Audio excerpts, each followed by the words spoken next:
결혼 보고 히가시노 게이고. 야마시타 노리코라니 누구지?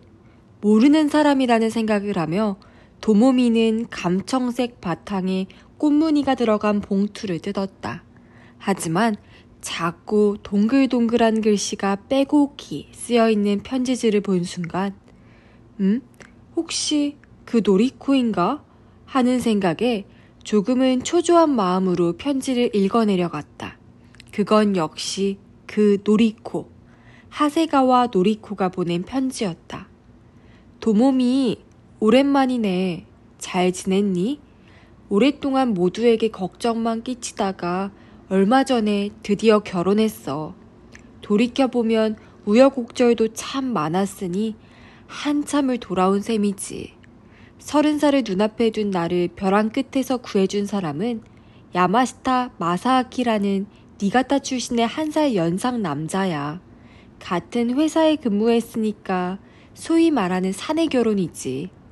도모미도 알다시피 내 이상형은 눈매가 시원시원하고 콧날이 오뚝하고 인매는 기품있고 얼굴색은 햇볕에 그을린 갈색이면서 여드름이나 뾰루지 같은 건 나지 않은 매끈매끈한 피부에 어깨는 딱 벌어지고 엉덩이는 작으면서 탱탱하고 키가 큰 한눈에 봐도 스포츠맨 같은 타입이었지. 마사아키는 이런 조건을 10%도 채우지 못해. 친구들에게 소개하면 어김없이 다정해 보이는 사람이네 라고 입을 모으지. 그래도 몸은 튼튼하고 일도 열심히 하니 남편감으로는 합격이라는 생각이 들어. 다만 나비 수집이라는 나로서는 이해할 수 없는 취미를 즐기는 게 골칫거리긴 하지만 보기만 해도 비위가 상하는 나비 표본 케이스가 방 2개에 주방과 욕실이 딸린 주택구조의 좁은 집을 점령하고 있어. 개 중에는 아무리 봐도 나방으로밖에 보이지 않는 것도 있다니까. 얼마 전에 먹고 살기도 힘드니까 이런 취미생활은 대충 해두라고 못을 받긴 했지만 어떨지. 이런 것도 생각외로 제법 값이 나가거든. 도모미는 어떻게 지내? 보나마나 야무진 커리어 우먼으로 잘 지내고 있겠지. 바쁘겠지만 혹시 이쪽으로 올 일이 있으면 꼭 들러. 추신, 돈이 아까워서 결혼식은 올리지 않았어. 그이랑 같이 찍은 사진을 동봉할게. 뭐가 야무진 커리어 우먼이야. 그러니까 나는 걷어줄 남자도 없다는 얘기를 하고 싶은 거겠지. 편지를 2번 읽고 나서 도모미는 속으로 밉살스러운 말을 투덜거렸다. 그렇긴 해도 진심으로 불쾌한 건 아니다. 학창시절에는 이런 편지를 노리코와 자주 주고받았다. 노리코는 도쿄에서 전문대를 같이 다닌 친구다. 도모미는 거의 1시간 반이나 걸리는 사이타마 집에서 통학했지만 노리코는 이시가와현 출신이어서 자취를 했다. 그래서 시내에서 놀다 늦어지면 곧잘 그녀의 집에 묵곤 했다. 학교를 졸업한 후 도모미는 작은 출판사에 취직해 도쿄에서 혼자 살았지만 노리코는 고향으로 돌아갔다. 도쿄에서 생활하는 것이 힘들다는 걸 알게 된 데다 역시 부모님 곁에 있고 싶다는 것이 그 이유였다. 노리코의 아버지가 다니는 회사에 일자리를 구했다는 이야기도 들었다. 도모미는 노리코를 마지막으로 만난 게 언제였는지 생각해 보았다. 3년쯤 전에 무슨 볼일로 노리코가 도쿄에 왔을 때 몇몇 친구들과 함께 만난 일이 생각났다. 그때 미혼인 사람은 도모미와 노리코 뿐이었다. 이미 아이가 2인 친구도 있었다. 그 때문인지 도모미는 노리코하고만 이야기를 했었다. 다른 친구들의 이야기는 대개 남편과 자식 자랑이어서 별로 재미가 없었기 때문이다. 그런데 그 노리코마저도 결혼을 했다고 한다. 맙소사, 드디어 올 것이 온 건가? 한숨을 쉬면서 봉투 속을 들여다보았다. 사진이 한 장 들어있었다. 편지에는 이러쿵 저러쿵 썼지만 의외로 괜찮은 남자일지도 모른다는 생각에 은근히 조바심을 내며 사진을 꺼냈다. 사진에는 두 남녀가 찍혀 있었다.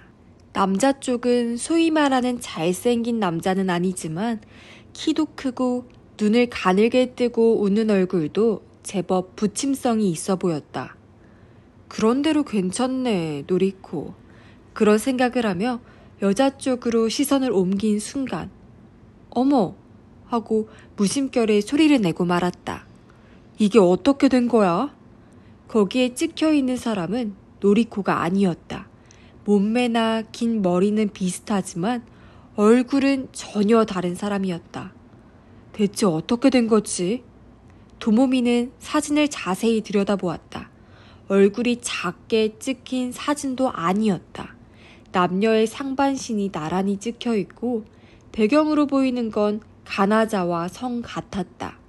아니야, 이건 절대 노리코가 아니야. 얘는 도대체 무슨 사진을 보낸 거야? 편지와 사진을 앞에 놓고 생각에 잠겼지만 그럴듯한 설명은 떠오르지 않았다. 실수로 다른 사진을 넣은 걸까? 잠시 그런 생각도 해봤지만 아무리 그래도 그런 실수를 할까 싶었다. 노리코는 학창시절에도 진중한 타입이었다. 생각하면 생각할수록 마음에 걸려 도모미는 참지 못하고 전화기를 집어들었다. 지금은 밤 10시. 아직 결례가 될 만한 시간은 아니었다. 편지 끝부분에 적혀있는 번호를 누르고 전화가 연결되기를 기다리는데 혹시 성형을 한 건가? 하는 생각이 퍼뜩 머릿속에 떠올랐다. 만약 그렇다면 너무 꼬치꼬치 캐묻는 것도 결례가 될지 모른다는 생각이 들었다. 아니야. 도모미는 이내 생각을 바꾸었다. 노리코는 성형이 필요한 얼굴이 아니었다. 굳이 말하면 미인축에 드는 얼굴이다. 게다가 노리코의 얼굴을 어떻게 해도 이 사진 속의 여자가 될 것 같지는 않았다. 신호음이 두세 번 울렸다. 도모미는 노리코의 명랑한 목소리가 귓가에 들릴 것을 예상하고 기다렸지만 아무리 기다려도 전화를 받지 않았다. 집에 없나? 자동 응답기 정도는 사도 좋을 텐데 하고 생각하며 도모미는 전화기를 내려놓았다. 다음 날에도 도모미는 회사에서 퇴근해 돌아오자마자 노리코의 집에 전화를 걸었다. 그러나 어제와 마찬가지로 신호음만 계속해서 울릴 뿐이었다. 그 후 이틀 동안 도모미는 낮에 회사에서 짬짬이 노리코에게 전화를 걸어보았다. 밤에는 어딘가에 나가는지도 모른다는 생각이 들었기 때문이었다. 하지만 여전히 아무도 전화를 받지 않았다. 그쯤 되니 걱정이 되기 시작했다. 전화를 받지 않은 것쯤이야 어떻게든 해석할 수 있지만 사진 일은 아무리 생각해도 이해가 가지 않고 기묘했다. 노리코의 친정에 연락할 수 있으면 좋을 텐데 안타깝게도 주소도 전화번호도 알지 못했다. 큰일이네. 어떡하지? 도모미는 편지를 다시 읽어보았다. 만약 이쪽으로 올 일이 있으면 꼭 들러 라는 문장이 눈길을 끌었다. 아휴, 이렇게 된 이상 직접 가보는 수밖에 없겠네. 어중간한 계절이긴 하지만. 벽에 걸린 달력을 보았다. 9월 22일. 내일은 금요일이다. 하네다에서 고마스 공항까지 약 1시간.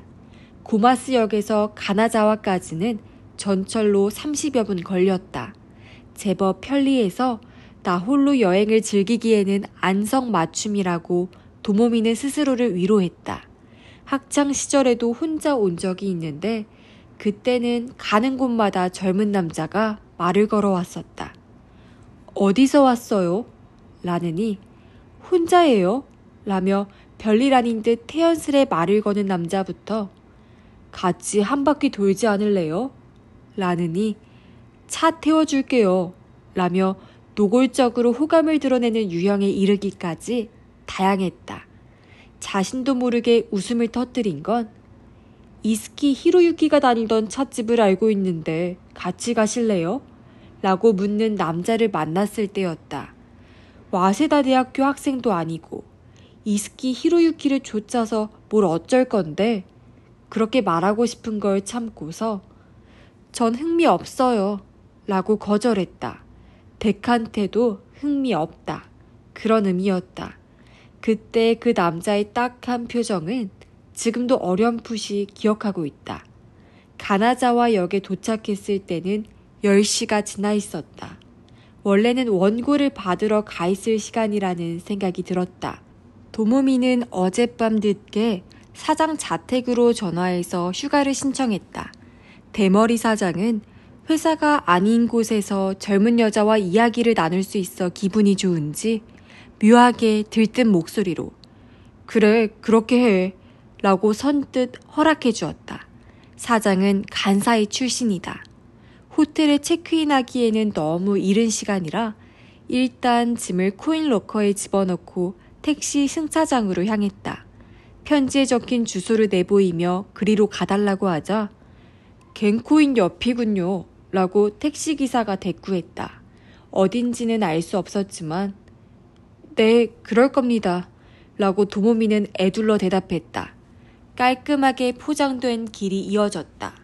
도로 양 옆에는 고층 빌딩이 쭉 늘어서 있고 보도를 걷는 사람들의 모습을 보아도 도쿄와 별 차이가 없었다. 하지만 이 간선도로에서 몇 발짝만 안으로 들어가면 신사나 옛 무사가 살던 저택 같은 명소가 나올 것이다. 이왕 왔으니 한번 쭉 둘러보고 갈 생각이었지만 노리코의 일을 처리하는 것이 급선무였다. 사이카와를 지나 좁은 비탈길을 굽이굽이 몇 분간 달려가더니 택시가 속도를 줄였다. 저 이 부근인데요. 아, 그럼 여기서 내릴게요. 차에서 내린 도모미는 주위를 둘러보았다. 오래된 목조 건물이 늘어서 있었다. 한 중년 여자가 집 앞에서 빨래를 널고 있었다. 도모미는 억지 웃음을 지으며 그녀에게 다가갔다. 아주머니의 설명은 서툴렀지만 그래도 그 덕에 집을 찾을 수 있었다. 2층 건물이었고 층마다 4가구씩 들어있었다. 새로 지은 건물인 듯 하얀 벽이 눈부셨지만 전통적인 일본 가옥이 주위를 둘러싸고 있어 왠지 그곳만 붕 떠 보였다. 2층 맨 끝집이 노리코의 집이었다. 야마시타 마사아키 노리코라는 문패가 걸려 있었다. 도모미는 집 앞에 서서 초인종을 눌렀다. 띵동 하는 소리가 문 너머에서 들려왔다. 2번 벨을 울렸지만 대답은 없었다. 역시 아무도 없나 보네. 도모미는 신문함을 살펴보았다. 쌓여있지 않은 걸 보면 신문 배달지국에 집을 비운다고 알린 것일까? 아니, 신혼이니까 아직 구독 신청을 하지 않았는지도 모른다. 어떻게 할까 고민하고 있는데 누군가가 계단을 올라오는 기척이 났다. 짙은 감청색 양복을 깔끔히 차려입은 마른 남자가 모습을 드러냈다. 똑바로 가르마를 타서 머리를 빗어넘긴 옛날 은행원 같은 타입이었다. 남자는 멀뚱히 서 있는 도모미를 힐끔 보더니 노리코의 옆집 문에 열쇠를 꽂았다. 저기요. 도모미가 말을 걸자 문을 열려던 남자는 손잡이를 잡은 채 그녀를 쳐다보았다. 예, 무슨 일이시죠? 여기 사시는 분인가요? 그렇습니다만. 남자의 눈에 경계하는 빛이 서렸지만 도모미는 주저하지 않고 물었다. 이 집 부부가 어디 갔는지 아시나 해서요. 아, 글쎄요. 모르겠는데요. 남자가 퉁명스럽게 대답했다. 그래도 도모미는 개의치 않고 또 물었다. 혹시 이 집 부부와 만난 적이 있으셔요? 남자가 오른쪽 뺨을 실룩 움직였다. 새로 이사 왔다면서 인사하러 오셨더군요. 이분들이시죠? 도모미는 얘의 사진을 가방에서 꺼내 남자에게 보였다. 남자는 사진을 손에 들고 언뜻 보더니 예, 맞아요. 라고 대답했다. 도모미는 순간 머리가 어찔했다. 잘 봐주세요. 정말로 이 여자분이 맞나요? 이봐요. 무슨 일이 하고 싶은 겁니까? 아니나 다를까 남자의 표정이 험악해졌다. 그게 아니라... 아니요, 죄송합니다. 남자는 집으로 들어가더니 난폭하게 문을 닫았다. 어떻게 된 거지? 노리코, 너 대체 무슨 짓을 한 거야? 어안이 벙벙한 채 도모미는 계단을 내려갔다. 그때 입주자 모집 중 가와하라 부동산 중개소 전화번호 땡땡땡의 땡땡땡땡이라고 적힌 간판이 눈에 들어왔다. 그 부동산 중개소는 사이카와를 바라보는 거리에 있었다. 유리문에 매물을 소개하는 종이가 덕지덕지 붙어있는 것은 도쿄나 여기나 마찬가지였다. 친구를 찾아왔는데 집에 없는 것 같고 다른 연락처도 모르겠으니 도와달라고 부탁하자 안경을 쓴 중년의 주인은 딱하게 여긴 듯 선뜻 알아봐 주었다. 쉽게 남에게 가르쳐 주어서는 안 될 테지만 한가한지 뜻밖에도 친절했다. 부동산 중개소 주인은 야마시타 마사아키의 근무처와 보증인이 되어준 노리코의 부모님 주소를 알려주었다. 그러면서 마사아키에게는 부모님이 계시지 않은 것 같다고 덧붙였다. 그 얘기를 들은 도모미는 시부모님이 안 계시다니 최고라고 생각했다. 혹시나 하는 마음에 도모미는 부동산 중개소 주인에게 야마시타 부부의 얼굴을 아느냐고 물어보았다. 그럼요. 물론 남편분은 알죠. 하지만 부인은 만난 적이 없네요. 그런데 그건 왜요? 아니요. 아무것도 아니에요. 그러면서 도모미는 연락처를 수첩에 적었다. 아가씨, 지금부터 친구 남편분에게 연락을 할 건가요? 메모를 마친 도모미에게 주인이 물었다. 네, 그럴 생각인데요. 그럼 열쇠를 언제 바꿀 건지 내가 묻더라고 좀 전해주지 않을래요? 열쇠 말씀이시죠? 예, 알겠습니다. 신세를 진 처지라 힘차게 대답하고 도모미는 그곳에서 나왔다. 공중전화를 찾아서 바로 마사아키의 회사에 전화했다. 다행히 본인이 직접 받았다. 도모미가 자신을 밝히자 곧바로 알아차린 듯 했다. 그러니까 노리코는 역시 도모미의 친구인 그 노리코가 틀림없다는 뜻이다. 도모미가 가나자와에 와 있다고 하자 그러세요? 라고 맥 빠지는 반응을 보였다. 그래서 노리코를 만나려고 했는데 집에 없는 것 같아서 부동산 중개소 주인을 통해 이 전화번호를 알게 되었어요. 그러셨어요. 저기 실은 노리코가 오늘 여행을 떠났거든요. 친구와 2박 3일 일정으로 다녀온다고 했는데 안타깝네요. 오실 줄 알았으면 어떻게든 손을 썼을 텐데. 실은 여러 번 집으로 전화를 걸었어요. 어제도요. 그런데 아무도 받지를 않아서. 그러셨군요. 친정에도 가고 외출도 잦은 편이라 타이밍이 맞지 않았나 보네요. 거짓말을 하고 있다는 것이 느껴졌다. 연기가 서툴렀다. 저 노리코한테 연락을 하고 싶은데요. 그게 오늘 밤에 어디 묵는지 저도 들은 얘기가 없어서요. 그럼 같이 간 친구의 이름과 주소라도 가르쳐 주실 수 있나요? 그것도 전 잘 몰라요. 제가 업무 중이어서 이만 끊어도 될까요? 노리코가 돌아오면 연락하라고 전하겠습니다. 그대로 끊고 싶지 않았지만 그 이상 무슨 말을 물어도 거짓말만 할 것 같은 느낌이 들었다. 그럼 노리코에게 안부 전해주세요. 그렇게만 말하고 전화를 끊었다. 정말로 어떻게 된 거지? 도모미는 공중전화 부스 안에서 투덜거리며 이번에는 노리코의 친정에 전화를 걸었다. 어머니가 전화를 받았다. 어머니도 도모미를 알고 있었다. 도모미는 먼저 형식적으로 결혼 축하 인사를 전했다. 고마워요. 결혼식도 올리질 않고 정말이지 면목이 없네요. 아니에요. 무슨 그런 말씀을. 그보다 노리코 거기 있나요? 가나자와에 왔는데 집에 가보니 없는 것 같아서요. 그러자 어머니는 당황한 듯 잠시 침묵을 지켰다. 왠지 불길한 예감이 들었다.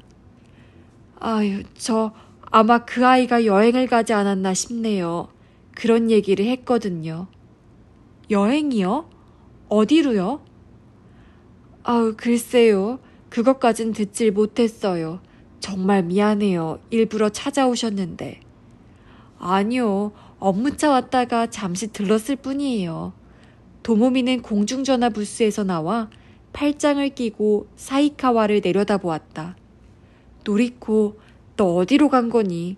어디에 가든 네 마음이지만 신경 쓰이는 수수께끼 같은 건 보내지 마라. 수수께끼란 물론 예의 그 사진이었다. 멍하니 서 있어 봐야 뾰족한 수도 없어 걸으면서 생각하기로 했다. 이 부근은 데라마치라는 동네인데 절동네라는 그 이름대로 절이 많았다.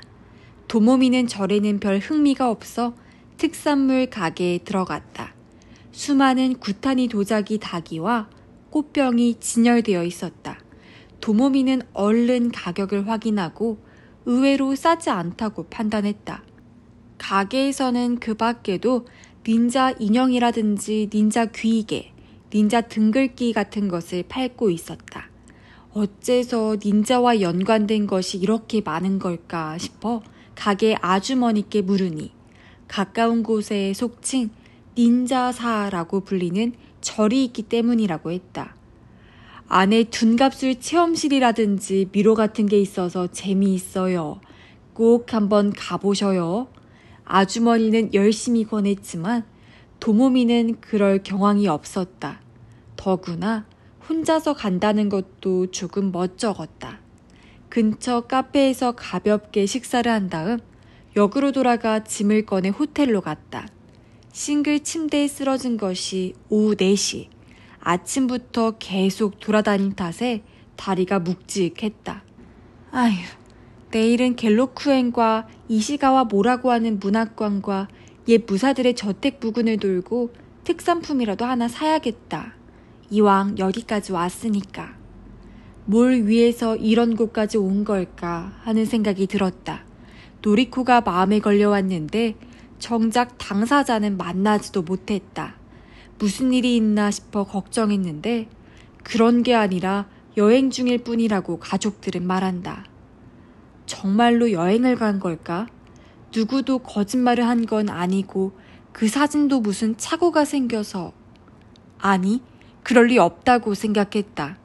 여행을 가면서 행선지를 아무에게도 알리지 않다니 분명 이상하다. 게다가 뭘 어떻게 잘못하면 엉뚱한 사람 사진을 친구에게 보낸단 말인가. 더군다나 옆집에 사는 남자는 분명 그 사진 속의 남녀가 부부라고 하지 않았던가. 당최 알 수가 없네. 도모미는 머리를 마구 헝클어뜨렸다. 밤이 되자 도모미는 집에 전화를 했다. 자동응답기에 메시지가 녹음되어 있나 확인하기 위해서다. 여행 중에는 매일 이렇게 한다. 업무 관계 메시지와 신용카드를 만들지 않겠느냐는 안내 전화가 들어와 있었다. 카드를 더 만들어서 뭐 하라고.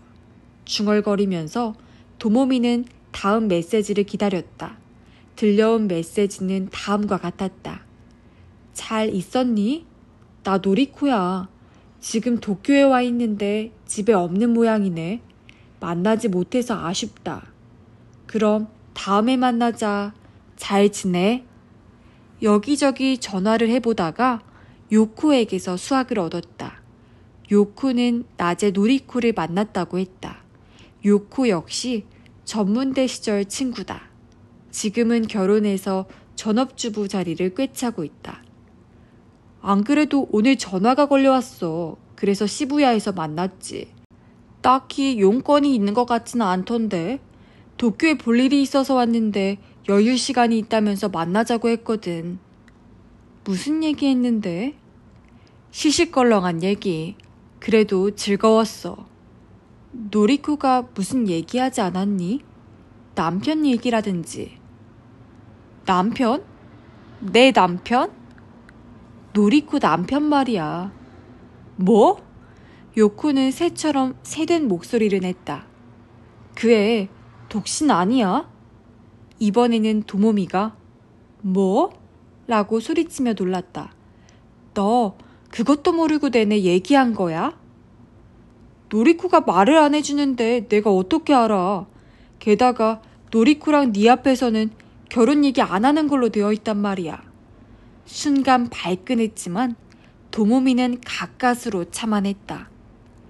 그런데 노리코가 너랑 헤어지고 나서 어디 간다는 말은 하지 않았어? 글쎄, 어디에 갈 거라는 말은 하지도 않던데. 오늘 밤 어디서 묵을지 아직 모르겠다고 했고. 어디서 묵을지? 도모미는 그 말을 듣고 흠칫했다. 노리코가 자신의 집에 전화한 건 오늘 밤 재워달라는 부탁을 하기 위해서가 아니었을까? 요코, 부탁이 있어.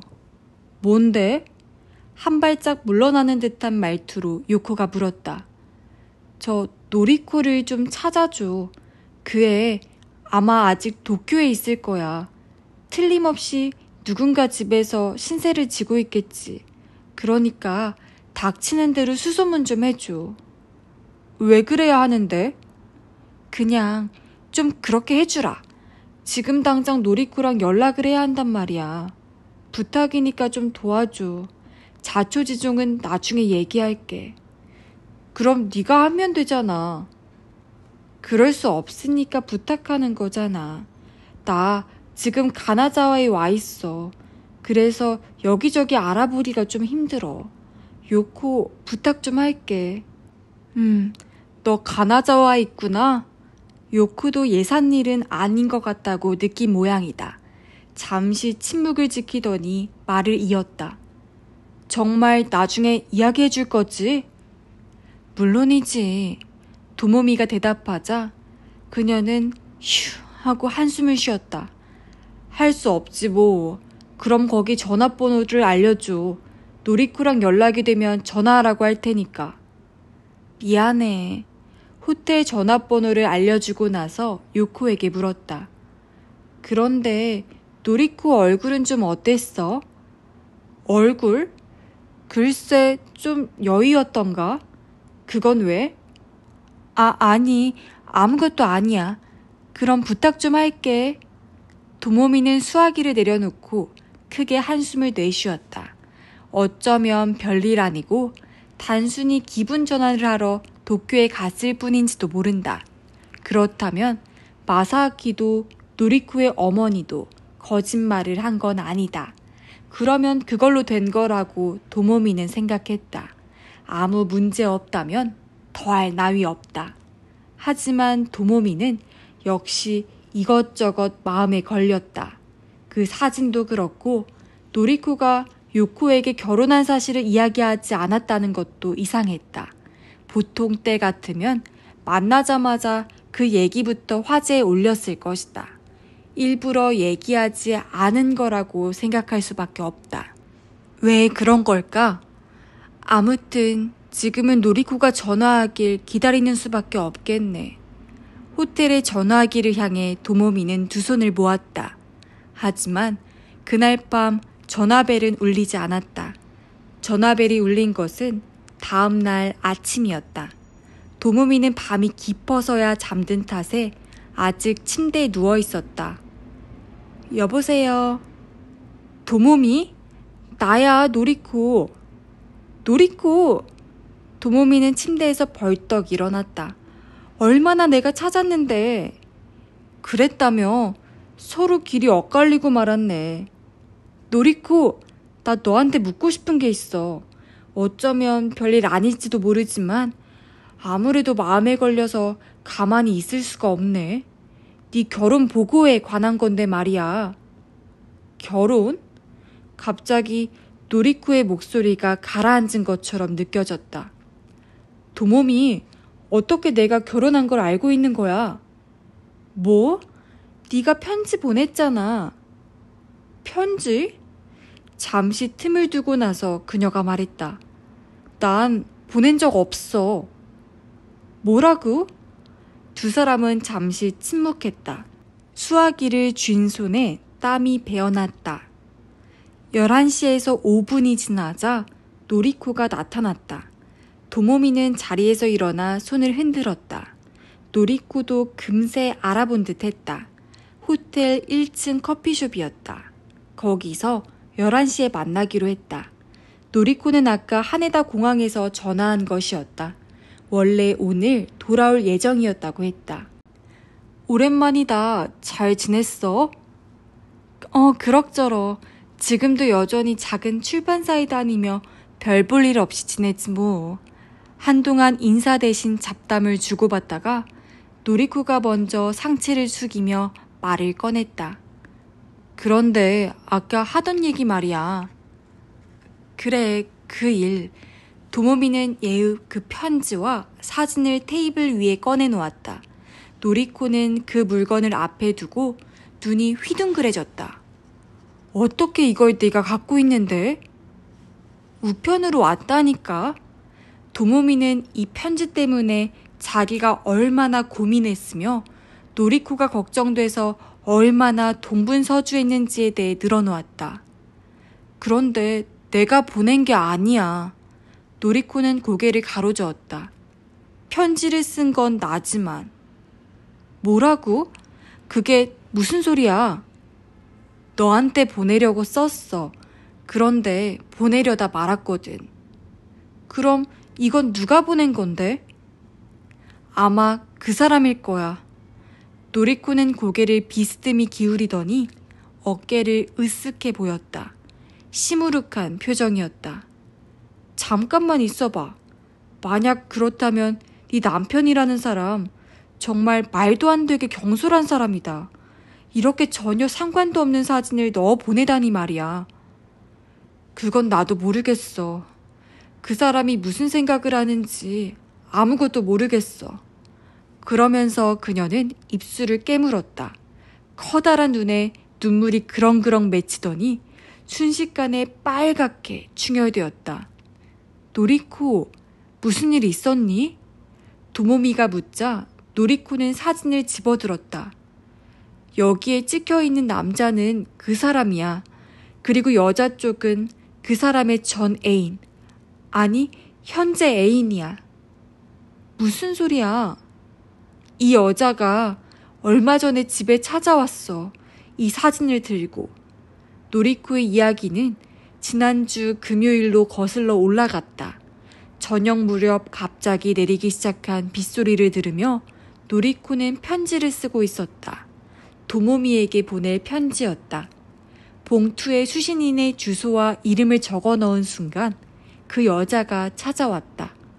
호리우치 아키요라고 자신을 밝히고는 학창시절 마사아키에게 신세를 진 사람인데 근처에 볼 일이 있어 온 김에 들렀다고 했다. 노리코는 조금 의아해하면서도 그녀를 집 안으로 들였다. 아키요는 처음에는 그저 형식적인 인사말을 늘어놓더니 불현듯 노리코 앞에 사진을 내밀었다고 한다.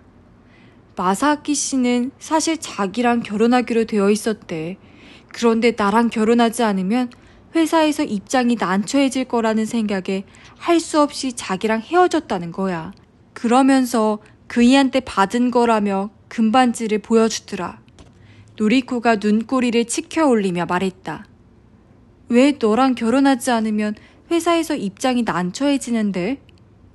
아마 우리 아버지가 격리 부장이라는 걸 두고 한 이야기 같은데 그게 말이나 되는 소리니? 우리 아버지가 사장이라면 또 모를까. 게다가 결혼하자고 한 건 그 사람이라고. 정말 기가 막혀 죽겠어. 그 얘기는 해준 거지? 했어. 했는데도 믿질 않는 거야. 아키요는 그럴 리 없다고 했다. 마사아키 씨는 지금도 자기를 사랑하고 있고 당신과 헤어지고 싶어 한다고. 그 말에 화가 난 노리코가 아키요를 쫓아내려 했는데 마침 그때 전화벨이 울렸다. 마사아키였다. 비가 오니 역까지 나와달라는 이야기였다. 호쿠리쿠 철도의 노마치역으로 아파트에서 1.5km쯤 된다. 그래서 그 여자를 기다리게 하고 그 일을 마중 나갔어. 본인에게 직접 이야기를 들어보겠다는 심산이었지. 만나서 집에 그 여자가 와 있다고 하니까 갑자기 낯빛이 창백해지더라. 도모미는 한심한 남자라고 말하고 싶은 걸 참고 완곡하게 표현했다. 정직해서 거짓말을 하지 못하는 타입이구나. 그래서 어떻게 됐는데? 그게 말이야. 집에 돌아가 보니 그 여자가 없는 거야. 어머, 왜? 그야 간 거겠지. 그래? 도모미는 온몸에 맥이 빠지는 기분이었다. 하지만 그냥 넘어갈 수 없어서 그 사람을 추궁했지. 그 여자와 어떤 관계냐고. 처음에는 어물거리며 적당히 넘어가려 하더니 결국 털어놓더라고. 결혼을 전제로 사귄 적이 있다고 말이야. 하지만 결국 헤어진 거잖아. 그 사람은 그렇다고 했어. 하지만 이야기를 자세히 들어보니까 석연치가 않은 거야. 지금도 가끔씩 만나는 것 같더라고. 어쩜 그건 비겁하다. 그렇지. 네 생각도 그렇지. 노리코는 허리를 꼿꼿이 펴고 두 주먹을 불끈 쥐더니 부들부들 떨었다. 그래서 도저히 참을 수가 없어서 집을 뛰쳐나온 거야. 금요일 밤부터 친정에 가 있었어. 그랬구나. 그래서 전화해도 받지 않았던 거구나. 아, 그래도 네 남편은 집에 있었을 거 아니야. 그 사람은 매일 야근이라 굉장히 늦게 들어와. 밤 12시가 지나야 들어오거든. 그래서. 그러고 보니 노리코가 쓴 편지에도 일을 열심히 한다는 이야기가 있었다. 하지만 일이 이렇게 되고 보니 정말로 야근을 한 건지 그것도 의심스러워. 어쩌면 그 여자와 만났을지도 모르지. 그럴지도 모른다는 생각이 들었지만 그 말은 입 밖에 내지 않고 화제를 돌렸다. 도쿄에는 언제 간 건데? 목요일에. 기분 전환하러 간 것도 있지만 그보다는 일자리를 찾는 게 목적이었어. 여기 회사는 이미 그만둔 상태고 그 사람과 헤어지면 더 이상 여기 있고 싶지 않으니까. 그렇다면 도쿄에서 살아볼까 싶어서. 그거 좋은 생각이다. 우리 둘이서 다시 예전처럼 즐겁게 지내자. 그래서 일자리는 찾았어? 그게 조건이 맞는 데가 거의 없더라고. 현실은 만만치 않잖아. 그래서 너한테도 도움을 청할 생각이었어. 그럼 당연히 나도 도와야지. 하지만 그 전에 이 일부터 분명히 짚고 넘어가자. 도모미는 편지와 사진을 손가락으로 쿡쿡 찔렀다. 네 남편이 보낸 거라면 왜 그런 짓을 했는지 물어봐야지. 그래야겠지. 노리코는 뺨에 손을 대고 망설이는 듯 싶더니 그 손을 테이블에 탁 내려놓았다. 도모미, 나랑 같이 우리 집에 가줄래? 이참에 이것저것 매듭을 좀 지어야겠어. 물론 같이 가고 말고. 친구를 생각하는 마음 반, 속물적인 호기심 반으로 도모미는 힘차게 고개를 끄덕였다. 이상한 일이 또 하나 있었어. 옆집 사람 말이야. 노리코의 집을 향해 걸어가다 문득 어제 일이 떠올라 도모미가 말을 꺼냈다. 옆집 남자는 그 사진을 보고 야마시타 부부가 틀림없다고 대답했다. 그 이야기를 듣더니 노리코도 고개를 갸웃했다. 이상하네. 난 옆집 사람하고 아직 만난 적이 없는데. 이사하고 나서 인사하러 갈 때도 그이 혼자였거든. 그래? 그렇다면 옆집 남자는 그저 건성으로 대답한 것일까? 집이 가까워지자 노리코의 얼굴이 서서히 굳었다. 발걸음도 느려졌다. 출발하기 전에 전화해서 지금 들어갈 거라고 마사아키에게 말은 해두었다. 자, 가자. 도모미가 재촉하자 하고 작은 목소리로 대답하더니 노리코는 건물 계단을 오르기 시작했다. 노리코는 열쇠를 쓰지 않고 초인종을 눌렀다. 마사아키가 문을 열고는 왜 그래? 그냥 들어오면 되잖아. 라고 약간 어색하게 웃는 얼굴로 말했다.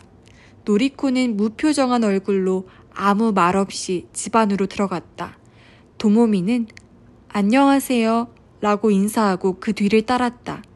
들어가자마자 주방이 보이고 안쪽으로 다다미 6장 크기의 방이 2개 있는 스탠더드형이었다. 집안은 깨끗하게 정리되어 있었는데 벽이란 벽에 모두 나비 표본이 붙어있는 것이 조금 섬뜩했다. 노리코와 도모미는 탁자가 놓여있는 방 안에 나란히 앉았다. 그리고 마사아키가 마주보고 앉았다. 저 뭐 마실 거라도. 도모미가 신경 쓰이는지 마사아키가 노리코를 보면서 말했다. 하지만 노리코는 고개를 숙인 채 대꾸도 하지 않았다. 하는 수 없이 도모미가 나서서 신경 쓰지 마세요 라고 말했다. 마사아키는 겸연쩍은 듯 아, 예 라고 말하며 억지 웃음을 지었다. 조문이라도 온 것처럼 분위기가 어두웠다. 어쨌든 이야기의 실마리를 찾아야겠다는 생각에 도모미는 예의 그 편지를 꺼냈다. 저 이 편지가 저한테 왔는데 마사아키 씨가 보내신 건가요? 편지를 힐끔 본 남자는 살짝 고개를 저었다. 아니요, 저는 보내지 않았습니다. 당신이 보내지 않았으면 누가 보냈단 말이에요. 마침내 노리코가 입을 열었다. 그러자 마사아키의 안색이 달라졌다. 왜 내가 이런 걸 보내겠어? 게다가 이 편지가 어쨌다는 건데? 저 안에 이런 사진이 들어있었거든요. 도모미는 사진을 꺼내 마사아키 앞에 놓았다. 그러고서 놀란 표정을 짓는 그에게 지금까지 있었던 일을 설명했다. 이야기를 들은 남자는 또다시 고개를 저었다. 전혀 짚히는 것도 없습니다. 왜 이런 일이 벌어졌는지. 알겠다. 그 여자 짓이야. 약이라도 올리겠다는 심보로 그 여자가 한 짓이 틀림없어. 노리코가 신경질적으로 외치자 마사아키는 고개를 저었다. 그녀는 그런 짓을 할 사람이 아니야. 그러나 그 말은 노리코의 화를 더욱 돋구는 결과를 낳았다. 도모미, 들었지? 역시 아직도 그 여자를 좋아하는 거야. 무슨 소리야? 그럴 리 없잖아. 하지만 지금도 가끔씩 만나시잖아요. 울음을 터뜨린 노리코를 대신해서 도모미가 말했다. 그러자 마사아키는 괴롭다는 듯 눈살을 찌푸렸다.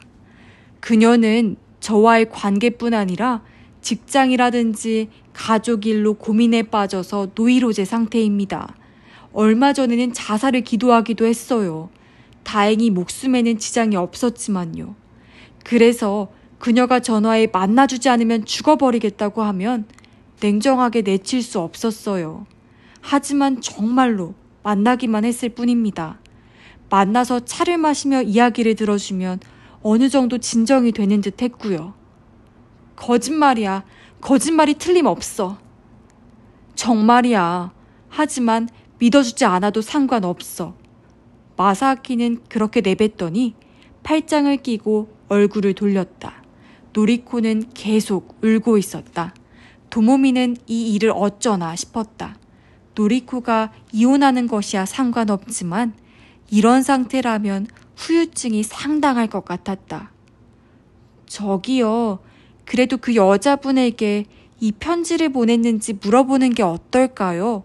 노리코도 아니고 마사아키 씨도 아니라면 아마 그분밖에 없지 않을까 싶은데요. 마사아키는 시무룩한 얼굴로 생각에 잠기더니 도모미의 의견에 일리가 있다고 여겼는지 고개를 끄덕이며 자리에서 일어났다. 그럽시다. 이대로는 저도 개운치 않으니까요. 마사아키가 전화하러 주방으로 간 사이 도모미는 손수건을 꺼내 노리코의 눈물을 닦아주었다. 노리코는 흐느껴 울면서 말했다. 정말 너무하지 않니? 도모미는 아직은 뭐라 말할 수 없어. 응 하고 모호하게 대답하고 나서 아무튼 정말로 도쿄에 올 생각이면 좋은 일자리를 꼭 알아봐 줄게 라는 말로 격려했다. 부탁해. 월급 20만 엔 이상의 주 5일 근무하는 곳으로. 노리코가 울면서 말했다. 마사아키의 전화통화가 예상한 것보다 길어졌다. 귀를 기울여 듣던 도모미는 그 대화가 조금 기묘하다는 것을 깨달았다. 네, 그렇습니다. 금요일 저녁 때 왔다고 합니다. 아니요, 저는 만나지 못했습니다만 아내가... 예, 그렇습니다. 지금요? 네, 그야 상관없습니다만 주소는... 통화를 마치고는 도모미가 묻기도 전에 말했다. 그녀가 행방불명이랍니다. 지난주 금요일부터요. 집으로 찾아온 형사는 40이 넘은 남자로 얼굴이 동그랗고 땅딸막한 체형에 바지벨트 위로 뱃살이 불룩 삐져나와 있었다. 마사아키가 호리우치 아키오의 집에 전화했을 때 마침 그 하시모토 형사가 와 있다가 전화를 받은 것이었다. 형사는 딸이 행방불명되었다는 부모의 신고를 받고 아키오의 방을 조사하던 중이었다.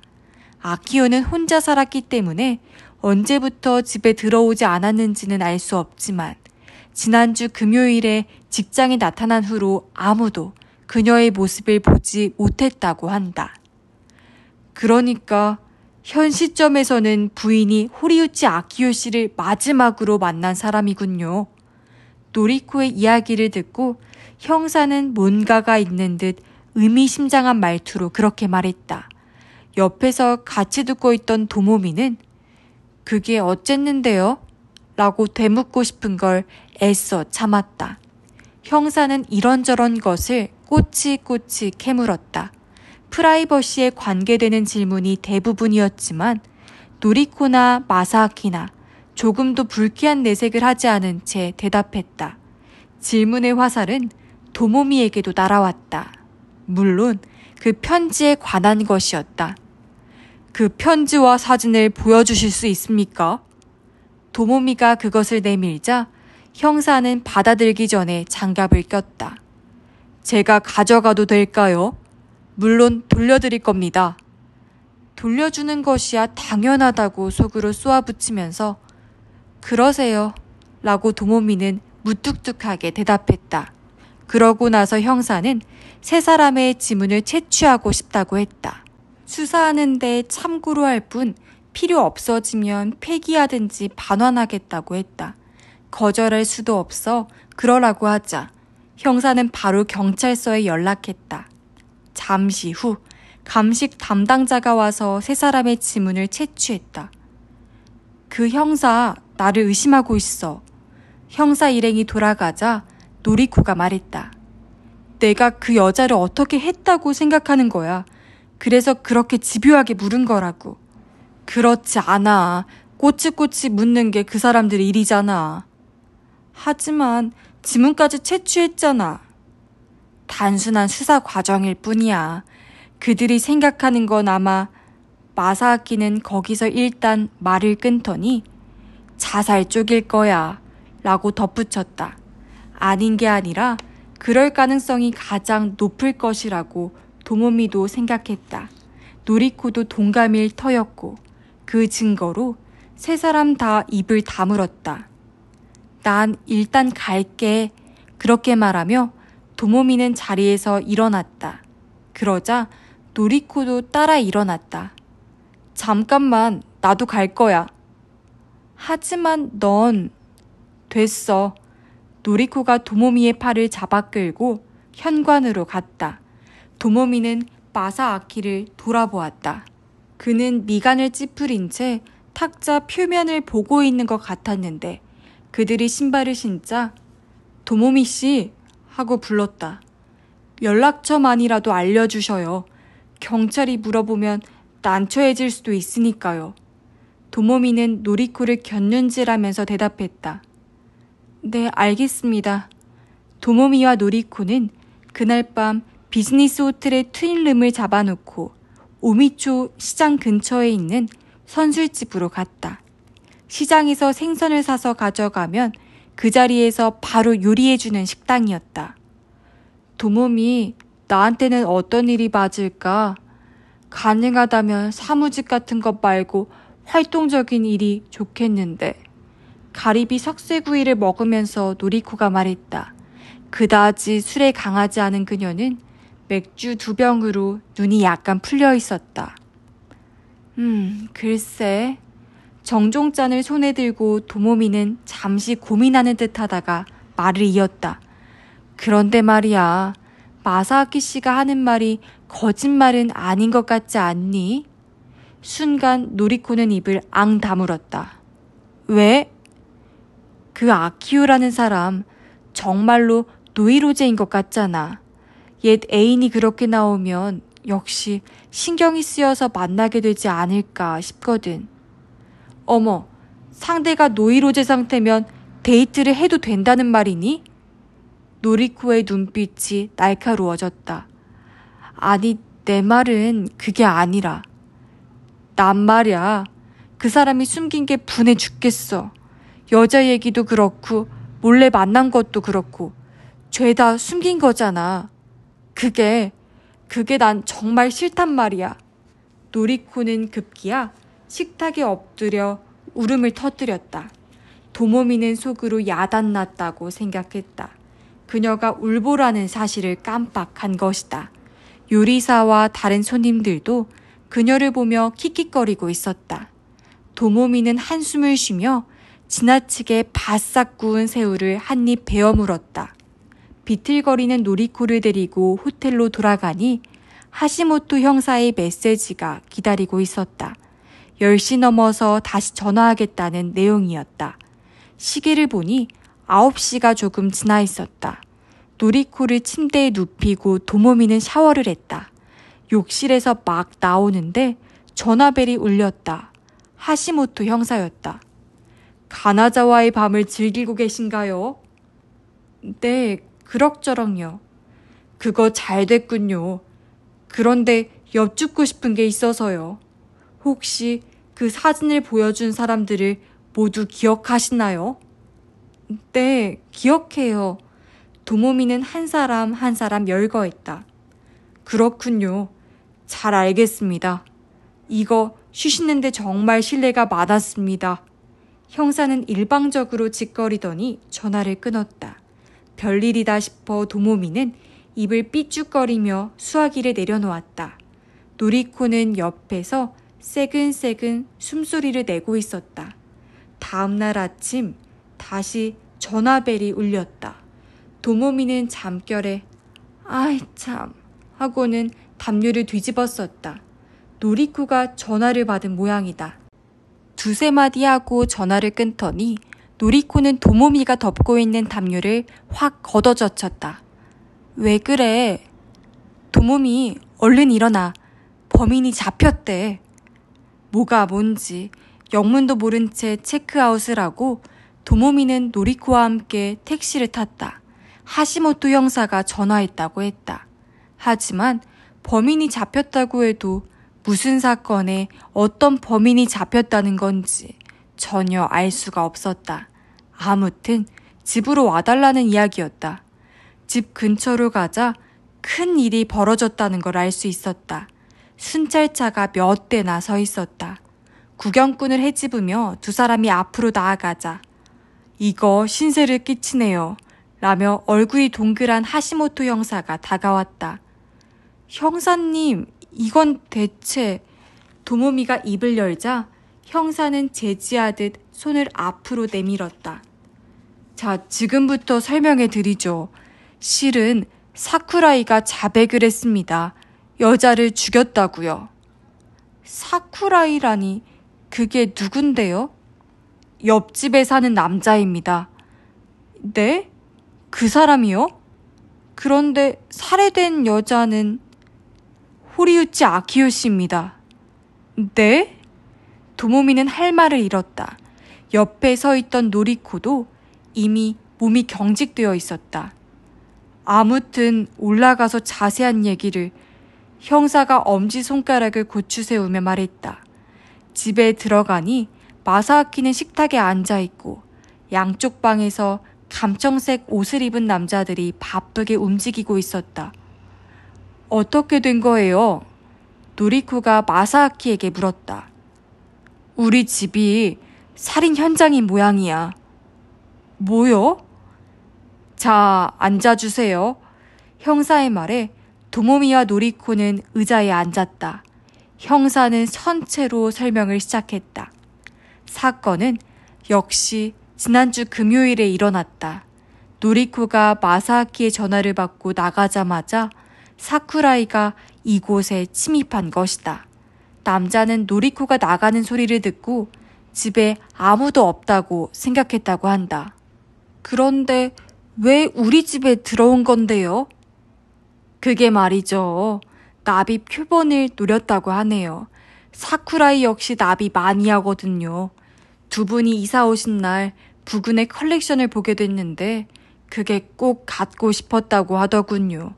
옆집에 그게 있다는 생각만 해도 가슴이 두근거려서 잠도 오질 않았답니다.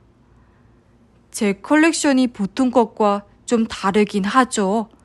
침통한 표정을 짓고 있었지만 마사아키의 콧구멍이 벌렁거리는 것을 도모미는 놓치지 않았다. 하지만 어떻게 들어온 거죠? 분명히 제가 문을 잠갔는데요. 그게 말이죠. 사쿠라이가 마스터키를 가지고 있었답니다. 부동산 중개소에 집세를 내려갔다가 이 집 마스터키가 있는 걸 본 거죠. 그래서 중개소 사람이 잠시 한눈을 파는 사이 몰래 들고 나온 겁니다. 마스터키가 없어졌다는 얘기는 중개소 사람한테 들었습니다. 그래서 열쇠를 바꿔 달기로 했는데 그러고 보니 부동산 중개소 사람이 그런 이야기를 했다는 것을 도모미도 기억해냈다. 그런 경위로 사쿠라이가 침입해 벽에 걸려있는 표본을 살펴보고 있는데 난데없이 침실에서 여자가 나타난 거죠. 그 여자가 바로 호리우치 아키요 씨고요.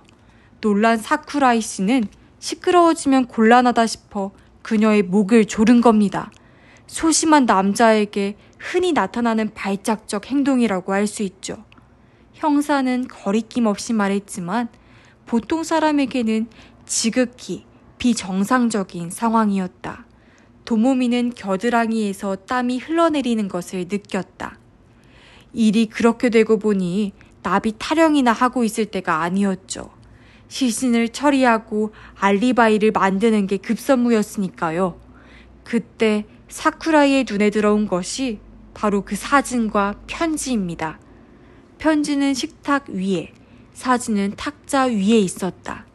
사쿠라이는 편지의 내용을 쓱 훑어보고 사진을 동봉해서 주머니에 넣었다. 노리코의 얼굴을 모르는 사쿠라이는 아키요가 노리코라고 생각한 것이다. 시신을 실어낸 사쿠라이는 그날 밤 사이카와 댐 쪽으로 가서 시신을 묻었답니다. 지금 경찰에서 수색 중이니 머지않아 발견되겠죠. 그 다음날 사쿠라이는 친구 집에 놀러 갔습니다. 그리고 그 근처에서 편지를 보냈어요. 그렇게 하면 피해자는 그날까지 살아있는 게 된다고 단순하게 생각한 거죠. 정말 단순한 생각이군요. 만약 정말로 노리코가 없어졌다면 제가 금요일에 바로 경찰서에 신고했을 텐데요. 그게 사쿠라이 말로는 야마시타 댁은 부군이 집에 잘 들어오지 않는 줄 알았다고 하더군요. 회사에서 돌아오는 기척이 거의 없었다면서요. 당신이 늘 한밤중에 집에 들어와서 그래요. 그랬나? 노리코의 지적에 마사아키가 나직이 중얼거렸다. 이상이 사건의 전모입니다. 듣고 보면 단순한 사건이지만 자칫 잘못했으면 영원히 어둠 속에 묻힐 뻔했어요. 그만큼 그 편지와 사진은 사쿠라이에게 치명적인 실수였던 겁니다. 그렇게 마무리 짓더니 하시모토 형사는 수첩을 덮었다. 그런데요, 옆집 남자, 그러니까 사쿠라이 씨가 수상하다는 생각을 어떻게 하시게 된 거죠? 도모미가 묻자 하시모토는 고개를 끄덕였다. 그 사진에 묻어있는 지문을 조사했어요. 그랬더니 여기 계신 세 분 외에 다른 사람의 지문이 나왔죠. 그중 몇 개는 호리우치 아키요 씨의 지문이라는 걸 알게 되었고요. 그런데 나머지 지문은 누구 건지 알 수가 없더군요. 그래서 어젯밤 아가씨에게 사진을 보여준 사람이 누구냐고 물어본 겁니다. 아가씨 얘기를 듣고 저희는 곧바로 사쿠라이의 지문을 문 손잡이와 차에서 채취했어요. 예상한 대로 사진에 묻어있던 지문은 사쿠라이의 것이었죠. 편지지에도 똑같은 지문이 묻어있었고요. 그래서 오늘 아침에 사쿠라이를 추궁했더니 술술 자백을 한 겁니다. 그래서 저희 지문을 채취하셨던 거군요. 마사아키의 말에 형사는 머리를 긁적였다. 편지를 보낸 사람이 아키요 씨를 어떻게 했을지도 모른다고 짐작한 겁니다. 아무튼 협조해 주셔서 감사합니다. 아, 그리고 없어진 물건이 있는지 한번 확인해 주시지 않겠습니까? 사쿠라이는 아무것도 가져간 게 없다고 합니다만. 예, 알겠습니다. 마사아키는 의자에서 일어나 나비 컬렉션을 살펴보러 방으로 들어갔다. 부인도 귀중품이 있으면 한번 확인해 보시죠. 귀중품요? 노리코는 내키지 않는 얼굴로 일어났다. 굳이 말하면 보석함인데요. 우와, 나도 보고 싶어. 도모미는 무심결에 양손을 가슴 앞에 모았다. 침실 서랍장 위에 스탠드형 보석함이 놓여 있었다. 그걸 보고 참 조심성이 없다는 생각을 하는데 노리코가 눈치챈 듯 별것 없거든 이라고 말하며 뚜껑을 열었다. 그런데 거기에 하얀 종이가 들어있었다. 어머 하며 노리코가 그것을 집어들자 바닥에 뭔가가 떨어졌다. 도모미가 집어든 것은 금반지였다. 그거 그 여자가 끼고 있었던 거야. 그렇게 말하고 노리코는 종이를 펼쳤다. 거기에는 립스틱으로 미안해요. 안녕히 계세요. 라고 쓰여 있었다. 그 여자는 너랑 마사아키 씨가 돌아오기 전에 나갈 생각이었나 보네. 조금만 더 빨리 나갔다면 살해될 일도 없었을 텐데. 도모미가 말하자 노리코는 고개를 끄덕였다. 그날 저녁 도모미는 가나자와 역에서 특급 열차 가가야키에 올라탔다. 그걸 타고 나가오카까지 가서 조에스 신칸센으로 갈아탈 생각이다. 또 와. 이번에는 내가 맛있는 거 살 테니까. 창문 너머에서 노리코가 말했다. 마사아키도 옆에서 덧붙였다. 오시기 전에 넓은 집을 구해놓을게요. 살인사건이 일어난 집에서는 살 수 없으니 당장 내일부터 집을 알아볼 생각이라고 했다. 행복하게 살아. 또 무슨 문제 생기면 연락하고. 이제 괜찮아. 노리코가 조금 멋쩍은 듯이 말했다. 전철이 움직이기 시작하자 플랫폼의 두 사람도 시야에서 멀어졌다. 도모미는 길게 한숨을 내쉬었다. 정말 어처구니 없는 가나자와 여행이 되고 말았네. 제대로 구경도 못했잖아. 그래도 뭐 일이 잘 풀렸으니까 나중에 언제든지 다시 올 수 있고. 그래도 갤로쿠에네는 가보고 싶었다고 도모미는 생각했다.